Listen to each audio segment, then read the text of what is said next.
Hi, I'm Paige Nielsen, a professional soccer player for Angel City FC. And I'm Tien Tran, a professional actor player for TV. Actor player? That's not a thing. Just go with it. This is In These Cleats, the first and only funny show about soccer. What about Ted Lasso? God damn it. Are you always playing defense? Yeah, nothing gets by me. Welcome to In These Cleats, the Women's World Cup. Okay, Paige. Okay, let's talk about why we're here. We are a show that is obsessed with women's soccer, and the World Cup starts tomorrow. And I have to say that this is a dream job for me. When I told my parents and family that I got this, they actually were like, this is the best thing that's ever happened to you. And so I'm very excited to talk to you, a professional soccer player, about women's soccer. Now, have you been watching the World Cup like as a child? Like, what was the first World Cup memory that you have? Yeah, the first World Cup memory, I didn't watch the whole World Cup. I think I was like 4.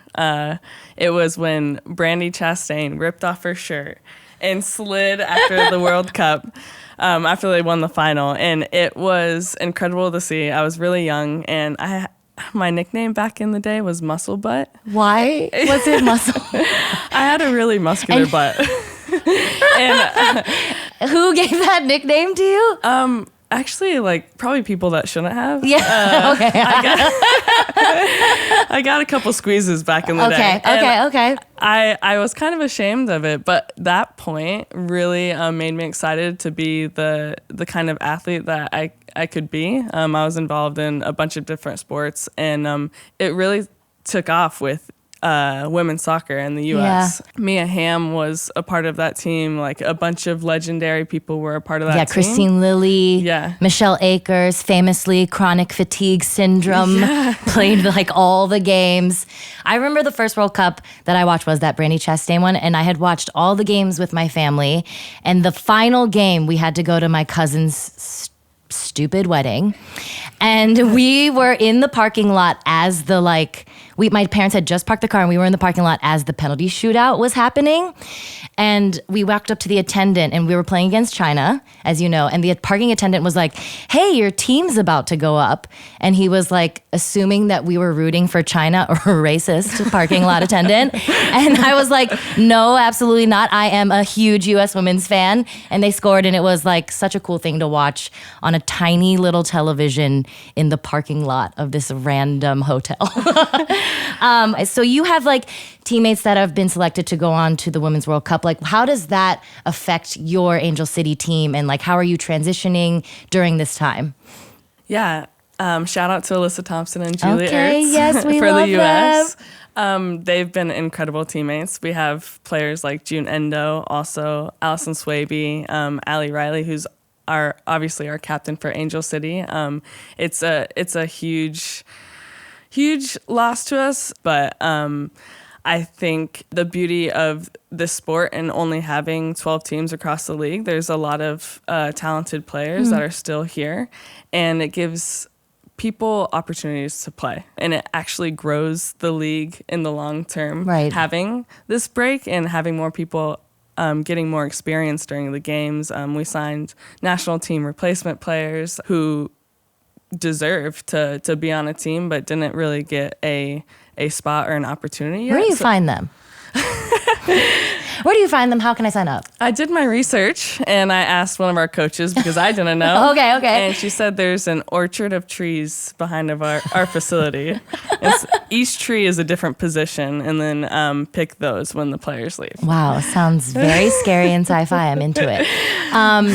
Can I ask, do you text your teammates? Like, are you going to be texting any of your national team players, like, during games? Like, if you see them do something, like, what are they, like, zero dark? Like, do they go dark during the World Cup, or? It depends on the player. Some people check secretly their phone at halftime because they want to see what people are saying. Yeah. Yeah. I'm definitely going to be texting Allie Riley saying like she's not smiling enough because she never smiles. You heard it here first. Paige Nielsen tells women to smile more. Yeah. I mean, I think that's what the men want. Yeah. So something that people might not know is that some of these national teams are made up of amateur players that have no professional soccer team experience. Like, for example, I believe the U.S. Women's is playing the Vietnamese national team for the first time. And as a Vietnamese American, I was like, can I change nationality and play for a little bit? What does that mean for these teams that are playing against, like, the U.S. Women's national team that is made up of only professional players? Yeah, it's going to be a tough challenge. So there's 8 debutantes in this World Cup, which is incredible for these smaller countries that don't have as much experience in a bigger stage. A lot of these countries don't have a lot of funding for these players, so some players have to take 3 jobs. Does that mean that they're incapable of performing? Not really. I think we're going to see amazing performances by some players in countries, but yeah, they definitely don't have experience, and a lot of them don't have the same professional level, and we can dedicate more of our time to the sport, which really helps. And I'm just really excited for these countries to experience this bigger stage, to see what they need to put into the sport of women's soccer. As a professional soccer player, in the last World Cup, there was a lot of controversy that like the U.S. women's national team beat, I can't remember what exactly, but a very large score, like 13-0. And people were being very annoying about it, saying that they shouldn't run the score up like that. How do you feel about teams that have these like huge sort of skill differences or just experience, and like, should they hold back, or like, should they just go full force? Yeah, I mean, obviously when you're watching, your heart breaks for Thailand. It was. Okay. But you're competing at the biggest stage, and you have to prepare for every game like it's your last. Yeah, you can't take a pedal off, because every team after Thailand is going to come for the U.S. throats. That's what they do, because of how successful we've been, and it actually shows other countries like what work they do have to put in to grow their own sport, which is huge for the game. What are you most excited about for this upcoming New Zealand-Australia Women's World Cup? Waking up at 3:30 in the morning to watch these games. Are you going to go to the bars? God, I'm in season. Okay, good. So, that was a trick question. No, I'm excited. It's going to be the craziest World Cup we've had. 32 teams. We've never had 32 teams. Oh, yeah, that's the largest, right? Okay. Super stoked. The U.S. has a team full of 14 new players, so I'm super excited to watch them. England they're missing a couple of players, but these squads are really strong. Like, who do you think is going to win? Are we saying like America, fuck yeah, respectfully, not in like a scary way, or like America, oh no? America, fuck yeah. Okay. I've been looking at this for so long, and I really don't think like any team can compare to our attackers we have in our team. And the World Cup is going to be about like who finishes their chances. We have Trinity Rodman, Sophia Smith, Alex Morgan. They're all incredible goal scorers. They're in form right now too. They're in form, and it's going to be hard unless they pick apart our defense. I think Germany, England, Spain, and Brazil. Okay. And Japan, because I have a soft spot for them. I love their style. All have an opportunity to win. They're going to be great teams, but I really don't think America can be beaten. Okay, USA all the way. Woo! We will recruit you. As a professional homosexual, the straights are always worried you're going to recruit them. Do you find that? They should be so lucky. Well, I found us a recruit. To convert to gaydom? I mean, well, she already is there, but we're going to make her a soccer fan. Let's meet Lauren. Our In These Cleats recruit. Get your gay ass out here, Lauren. Lauren Walker, former theater kid, current TV writer, zero interest in soccer. The crowd cheering. Okay, so we believe that the best way to get into women's soccer is to go to a game. So that's why we sent you to a game. Yeah, you did. And it was good. Why'd you say it like that? Because it was good, not great. You know, there were some things that I expected to happen that did not happen. Okay, like what? there's no halftime show. Did y'all know that? Oh my God. Are I you thought serious? there'd be a performer. Okay. I was expecting someone big. Like who? Beyonce. You think the NWSL is going to get Beyonce, who's currently I thought on she'd stop tour? her tour, come to the game, perform a little renaissance, get back out there. She did not. Okay. Okay? Noted. So that was disappointing. There were a lot of other soccer players out there rehearsing their bouncy balls. And that wasn't enough for you? I was just expecting more. What did you like about the game? Okay, so it was exciting to watch. I was on the edge of my seat the entire time. It was fun watching you guys kick the little ball around the field, back Kick and the forth. little ball. Incredible. Okay. A lot of skill. Like you were out there the entire time, which I was very impressed by. It was really hot. I will say. And it was hot as fuck. That was another reason. I know you can't control the weather, but it was very hot. We were out there all day. But also, as an asthmatic, it was just impressive for me to watch you go that whole time running up and down the field. So that's why it was good, not great. Also, the best part about the game was before it. Okay. We went to Fan Fest, and there was like a lot of tailgating happening, and it was like the Pride game. So everybody out there, I assume, was gay, which was very exciting for me. Because I slept through the Pride Festival this year. So going to that was like the replacement event, and I just had such a great time. There was a lot of community there. People Okay. gave me tons of free shits. What? Like what? I got free beer. I Great. got free Do you think food. it was gay beer? Absolutely. Okay, great. There's no Just other wanna kind. make sure. I just wanna make that sure. kind of event. Yeah, with like high noons and shit. Did you understand the game at all? Okay. Yes. Okay. What's a I new understand that- thing? What's a new thing you learned about the game? I learned a new term called flopping. That's the one you learned. God damn it! No offsides. Yeah, like or no offside. PKs. Yeah. Oh, offside. That's when you go to the corner. No, that's a corner kick. Yes. We're It's working off. through it. We're working through fine. it. Yeah, I tried my best to pay attention, but it was so hot. Is offsides like a free throw? No, because that would That's be basketball. That's basketball. But is it similar? Is it parallel? No. No. Then I Free didn't throw learn. is like a PK, a penalty kick. Okay, all right. What is an offside? The forward runs beyond you the lost me. defensive Oh line. my God! It's when the forward runs. Basically, yeah. I saw the lights turn off. Yep. What was it like seeing Paige? It was so exciting. I was most impressed by you. I thought you were the best player on the team. And you won. You got best player of the game. Yeah, I thought it was because I was gay. You did think that, but I think it was because you... I think it's illegal to give best player of the game to a straight player during Pride Month. that's- Yeah, at Angel That's fair. City it should At be. Angel City. It would have seemed hateful. It would have seemed like But you were like, truly, you were kicking ass out there, and you got the ball a lot. Yeah. That's again, not very good because I'm a impressive. defender. So that means that the other team's coming at us. Oh shit. Yeah. See, well, it's something I learned. Like, let Paige relax. Let her hang out back there. Have you ever watched a game? No, this was my very first time. I think I've caught glimpses of it, maybe at a bar, seen it was on and gone, ugh. Have you ever even played sports? Yeah, I did. I played basketball in middle school, actually. Not well. Don't lie about high school basketball. No, I wouldn't have dared in high school. That's when I found theater. Something I wish that sports were more like is theater. Like at your game, I was like, when is this going to turn into a musical? You know, Listen, this would be fun if people started singing. That's where flopping comes into play. Ah! It is acting.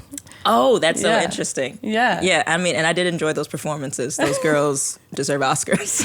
Now it all makes sense Oh my why gosh. that's the term she learned. Yes, because you loved the commitment to pain. Yes. I mean, it was so dramatic the way they fell. You know, it was all like a flourish. It was like almost like a dance. Beautiful work. It's those beautiful ladies work. did. It is Yeah. beautiful work. Our medic actually has to act too.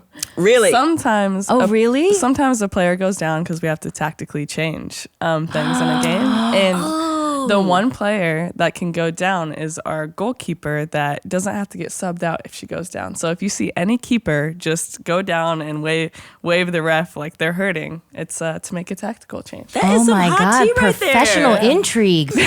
Basically, we could all do theater. Yeah. Okay, now I'm so much more invested. I love that there are those secret tactics going around.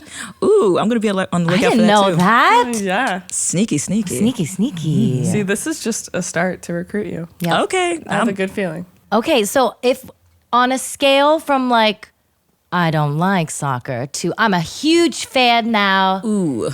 tattoo it on my face. Wow. That's pretty extreme. Where are you?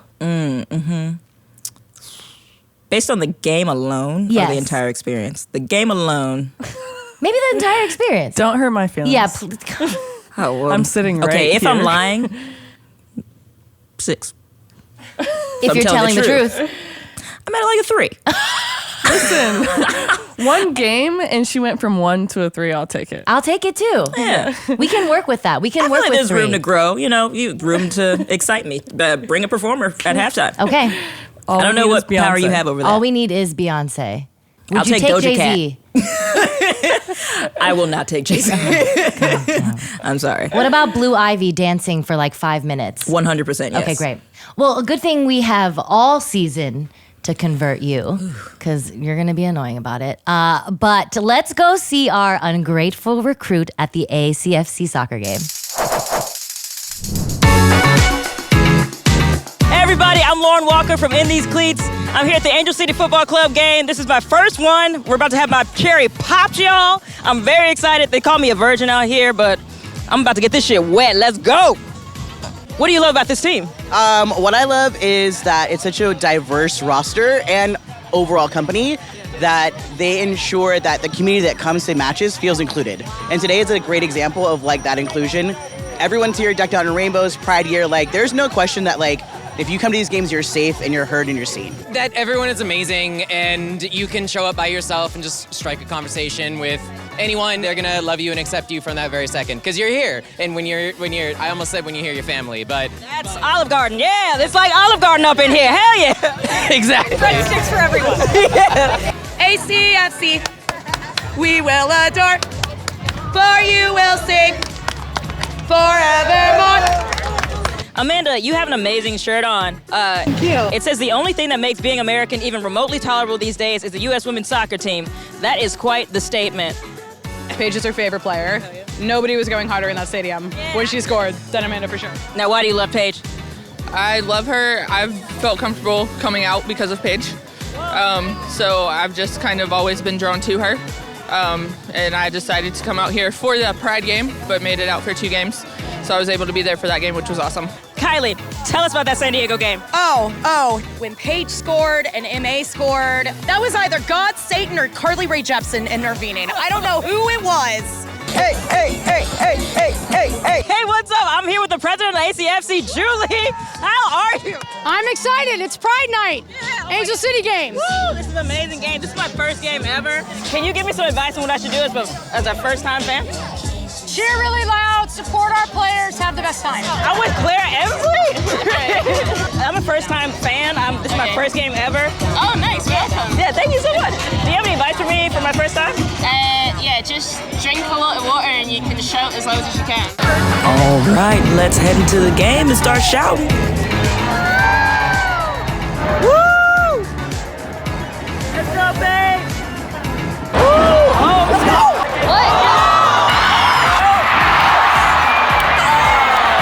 We were so close to getting the goal, man. This is like the worst type of edging. Damn. There are a lot of celebrities at these games.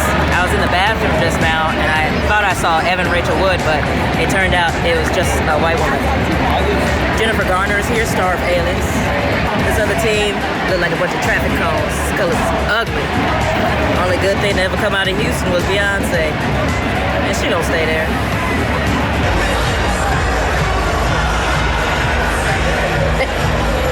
They just said 7 minutes of stoppage time has been added to the game, and I have no idea what that means. I don't know.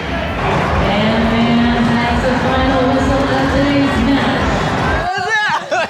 You doing, dude? You fucking killed that. amazing. It was so cool to watch you play. Now, I noticed you were running up and down that field for the entire game. You must be so sweaty. What deodorant do you use?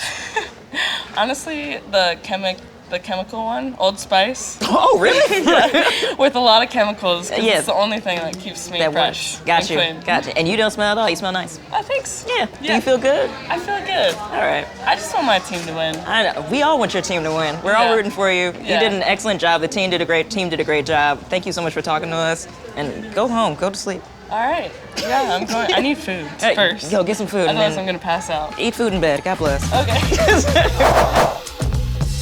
We are so excited. We have a special guest here for you today.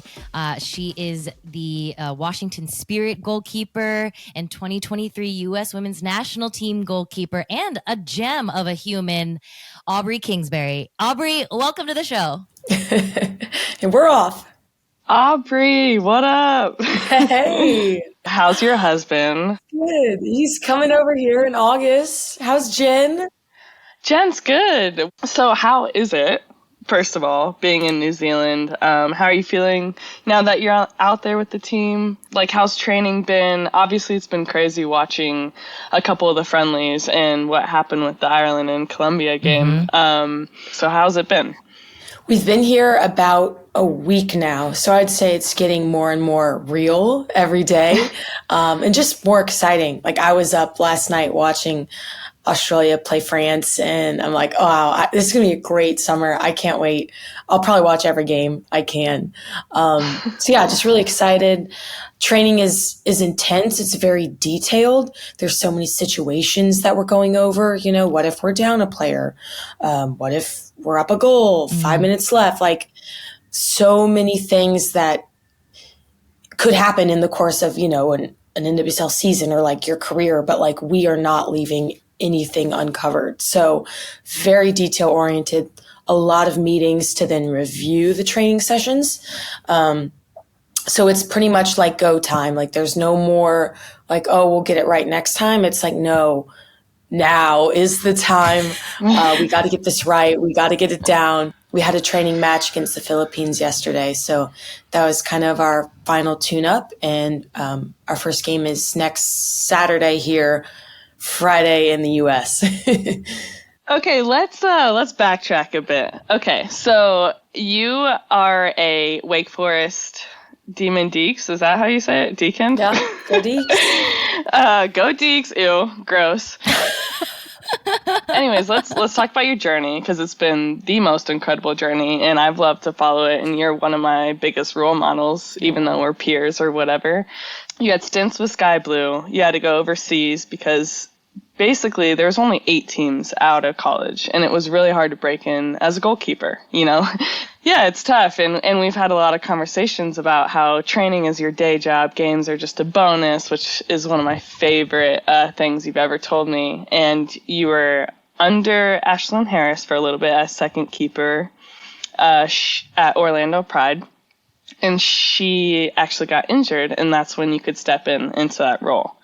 Mm-hmm. And ever since then, and after you got traded to the Spirit, you've been a nonstop amazing starter, captain, leader for your squad, and now you're representing your country. And I think that's such an incredible story, and one where you know, a lot of players are going through hardships, and it's a journey for every single player to make it to the U.S. And so I just want to ask, how does it feel going through all of that and finally representing your country?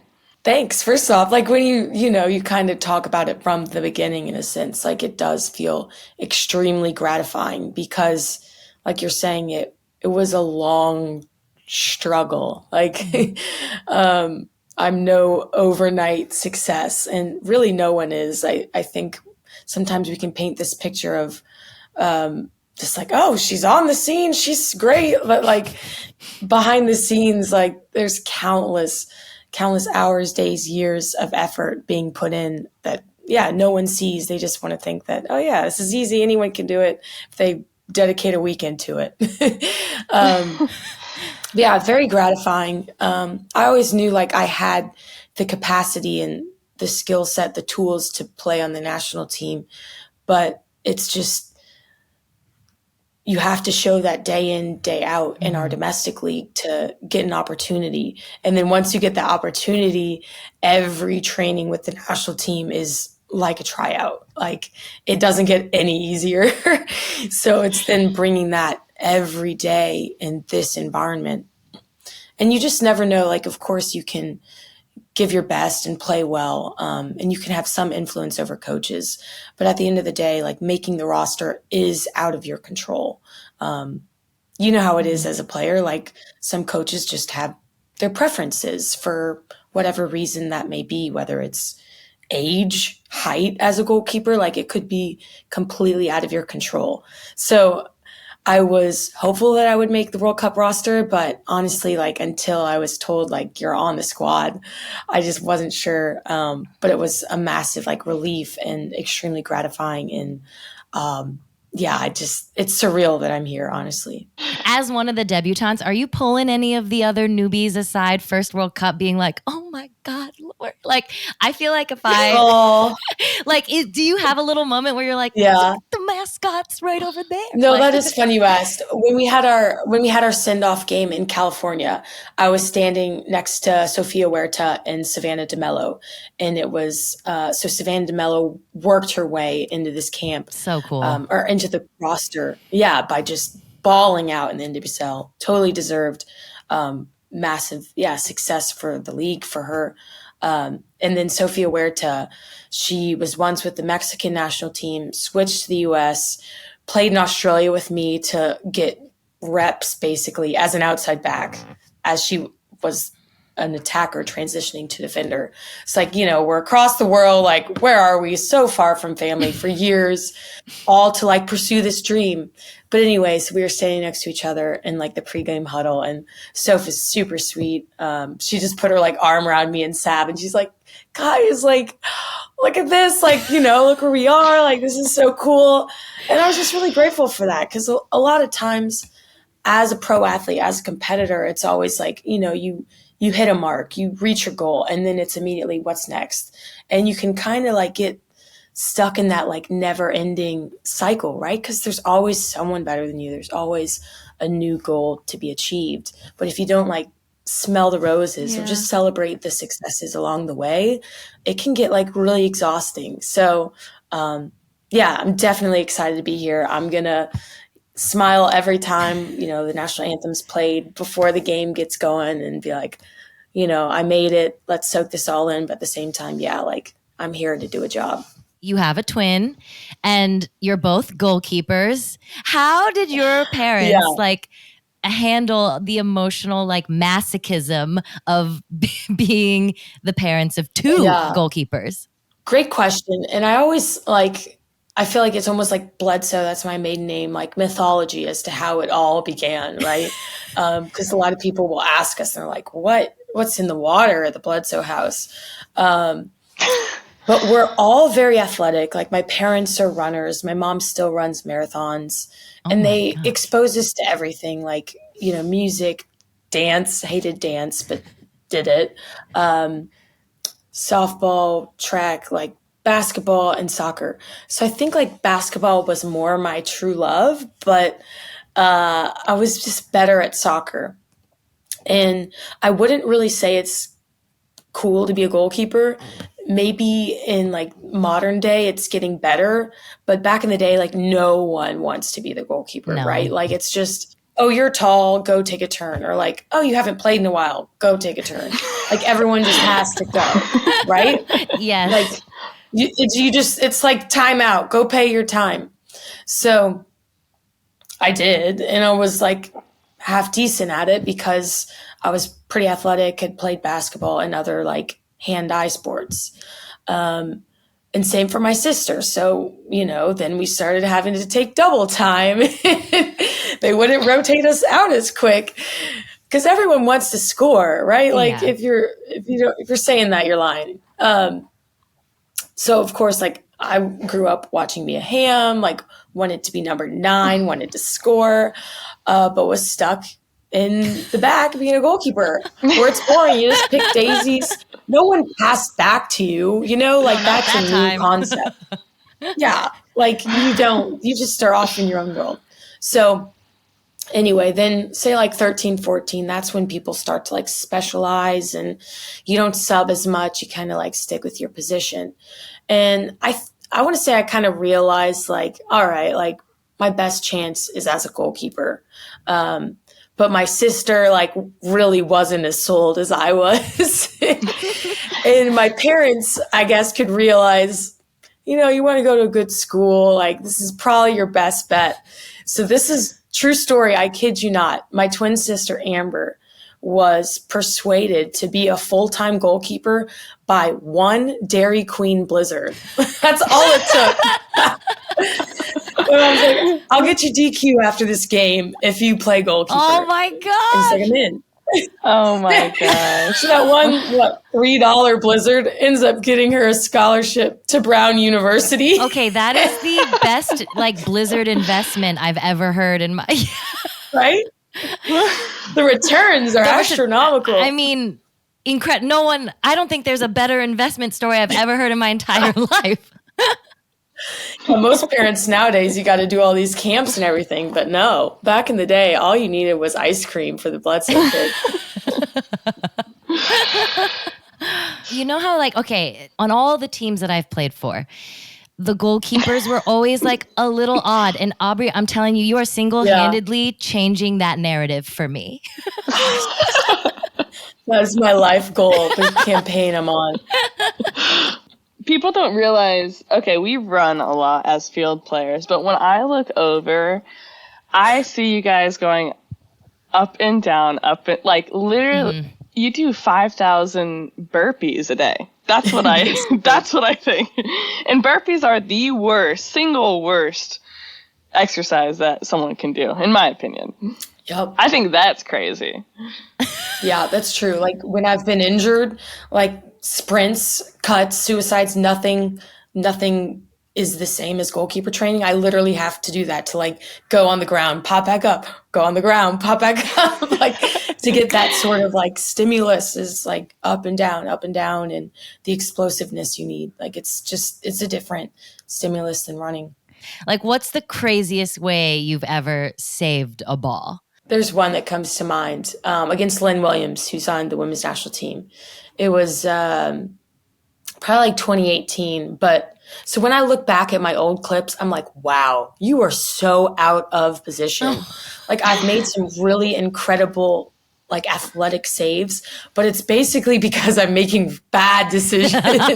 So this is one of those. It's a long ball. I way misread it. Lynn takes this touch around me and like I didn't even think about it. I just turn, sprint, like run back to my goal and throw my body like at the post. And somehow she like, it hits off me, like she had the whole goal and she had just tried to place it on the ground and it like hits off me as I'm sliding like my face into the post and into the net and it stayed out. And I actually think it was on like Sports Center top 10. Oh, so cool. It was pretty incredible. Like watching it back, I'm like, wow, like, don't know how I pulled that off. I mean, you bring up having Lynn, like you played against Lynn Williams, you played against your teammates. I imagine, like, what is it like to have competitors that you during the season are like, not rooting against, but playing against now being on, like sitting alongside you? Yeah, definitely. I mean, it's incredible because I'm like big fans of everyone. Like you're great. I do my homework on you, like know exactly what you bring, all your special qualities. But like we had our last game before getting together for the World Cup, the Washington Spirit, my club team, played the Portland Thorns, Sophia Smith's club team. And she went on a tear, scored a hat trick, and like, everything in me wanted to be like, just like, take her down, like do whatever it takes, like play a more physical game. No, I'm not saying I would never tell anyone to like actually injure anybody, but give them like a little bump, like rattle them, things like that. But like knowing that America would need her like in the next week. Like I couldn't bring myself to be like, come on, what are you doing? But like, oh. You're like, get her respectfully. Yeah, exactly. But in a kind way. No, she like took on like 5 players and then scored on me. And I'm just like, see that. oh. Yeah, then so the highlights are everywhere, you know. Kudos to her. She's a great player. No, but just wish it didn't happen to me. Oh, I do also want to add, like back in the days of Sam Kerr, who was like the Matildas legend. Back in the days of her playing in the NWSL, like she scored bicycle kicks on me. Like she scored every which way. So I just always get a good laugh when I make highlight reels as the keeper being scored on. Actually, that's a great point. Like there was just a Matildas documentary, and I'm like, oh, I'm in it like all the time. Like so many cameos. It's just Sam Kerr raining goals on me. Well, that is good. She's doing that to everyone. Sam Kerr also beat me. Yeah, exactly. She's pretty good. I'm excited to watch her this summer. Okay, who would win at 1v1 basketball, me or you? Oh, of course you asked that. I think it would be a close match. It's hard to say. What a diplomatic answer. Yeah. This is how nice Aubrey is. Like my answer would be obviously me. And this is how nice of a human you are. I have the height on you, so I think like you would maybe struggle to get your shots off. But I do think that like you would go in, and I have to hold back a little bit because like my hands are very valuable and I can't be in. So let's wait till our careers are over. I don't have too many extra like fingers to spare. So the leadership on this team, and I think Vlatko did a good job of basically leading them into leadership, and the more experienced players kind of welcome these younger players under their wing. 14 new players to the World Cup. Can you talk to about having younger players this year? How's that been? Yeah, I mean, it's my debut as well. Yeah. Definitely not on the younger end. I wish I were 18. We do have an exciting mix of young players, veterans. You know, Pino's here. She's a great leader. She picks out these little details that, you know, go over all of our heads. I'm like, wow, yeah, like this is her 4th. Like she brings that experience. So we have the whole spectrum. Like you don't necessarily want everyone to be like, yeah, been here, done that. But like, of course, you don't want everyone to be like, whoa, World Cup, what? So I think we've got that mix. Ellis Thompson being 18 can run for days. Like that is the hallmark of this U.S. team. Like high press, like high energy, like don't stop. You see it so often. We wear down the opponents at the very end because you just simply can't keep up with the pace. I mean, I saw Alex Morgan say that, like, you know, because I'm sure people are asking, and I'm asking because a three-peat is very much present, like top of mind for everyone who's watching back home. Is that being talked about at all in team meetings, or is that like, no, we can't think about that? That's like a pressure that is not going to help or hurt in any way. Yeah, for sure. Like there is no other alternative than winning it all. Yeah. Like that would just be a massive disappointment. And that's not even something, that we've talked about this month. Like it's been the past years. Like we have been preparing for this World Cup for 4 years now. Like we talk in terms of cycles and stuff. So everything from the opponents that the Federation has had us play in the past years, just to like fine-tune specific things, to see different styles of play. They've scouted out this hotel, our training facility, for the past year and a half to try to make sure everything kind of looks like what we're used to and to remove distractions, make it kind of feel comfortable and at home. Like it's all to win this 3rd title. Okay. And we know pressure, right? Like this team has been great since, as long as I was born. Like I remember watching the 99ers, you know, like it wasn't too long ago, the girls sued the federation. They want equal pay. So like, talk about pressure. Like, that's pressure. Mm-hmm. Like, the eyes of the world has been on this team, like, for better or worse. You know, not everyone has wanted to see us win. I would imagine that there's a lot of people who are hoping someone other than the US wins. So yeah, I think this team knows pressure. They relish in it, and it brings out the best of every individual here. So badass. Yeah, it's so badass. Put that on a commercial. Let's go. Yeah, baby. That was beautiful. Crack open a sports drink. I and was just just go about crazy. to be like, mic drop. Yeah. Time to work out. Time to work out, ladies.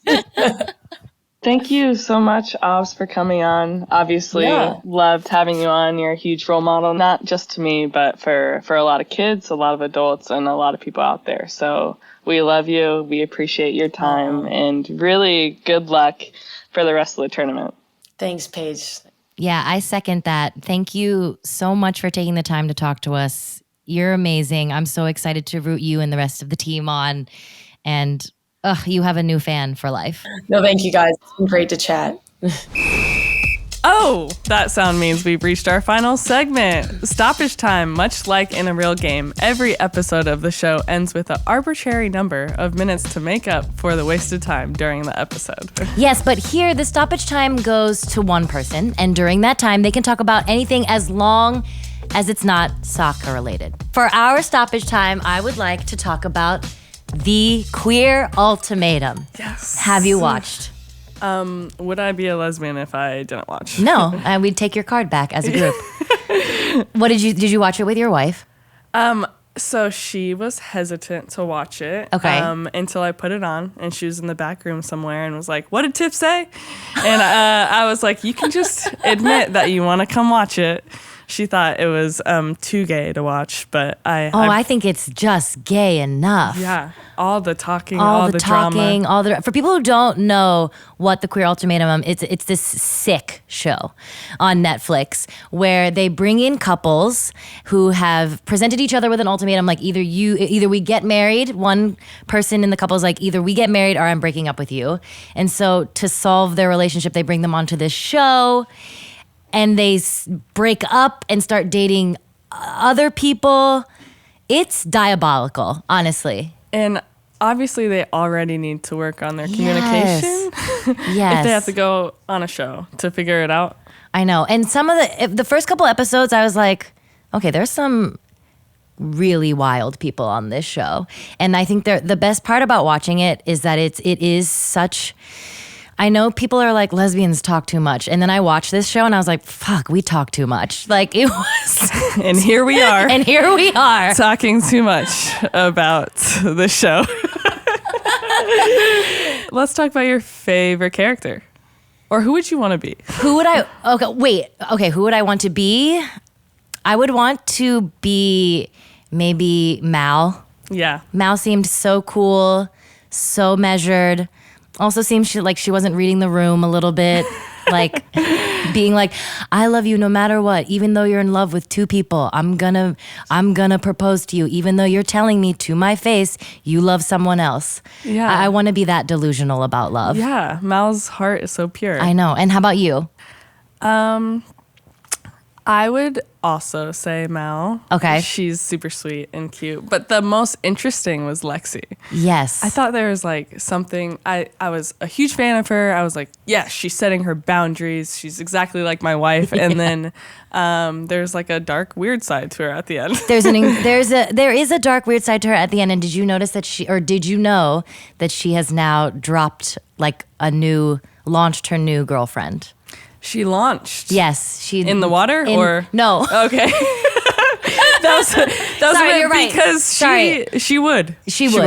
She hard launched, as the kids say, her new relationship with a woman who seems more her speed of influencer style, and they put together a really insanely amazing reel / montage that I've seen too many times of them just too many sexy poses, too many legs up on walls, and I can't. It's like this, like lots of I can't even like get my leg lots up of there. standing scissor poses. If you can imagine what that looks like.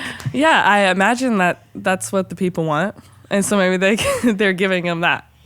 If I had to give you any advice for your marriage, Okay. I know you're not asking for it. Yeah. More standing scissor photos for the fans. Okay. Okay? That's good advice. You're welcome. Woo! Thank you so much for watching this episode of In These Cleats. We'll see you next week.